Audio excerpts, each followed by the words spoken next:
মানুষ আপনাকে কষ্ট দিচ্ছে, তাকিয়ে আছেন আল্লাহ।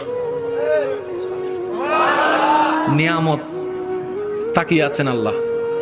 এবার আপনার সেই মানুষের দেওয়া কষ্ট তিল তিল তিল তিল করে আস্তে আস্তে সহ্য ক্ষমতার বাইরে চলে যাচ্ছে।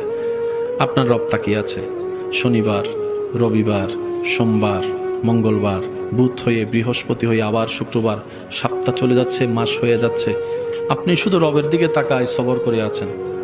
রবের যেই দিন ইচ্ছা হবে, রব ফেরেশতাকে বলবে, কিরে আমার বান্দাকে মাসের পর মাস, বছরের পর বছর কষ্ট দিচ্ছে, সেইভাবে ধৈর্য ধরে সহ্য করে আছে কেন? ফেরেশতা বলবে, আল্লাহ তোমার হুকুমের অপেক্ষায় বসে আছে, তোমার হুকুমের অপেক্ষায় বসে আছে। সে তোমাকে সন্তুষ্টি করার জন্য মুখ থাকার পরও গালির পরিবর্তে গালি দিচ্ছে না। আল্লাহ সে তোমাকে রাজি করার জন্য মারের পরিবর্তে মার দিচ্ছে না।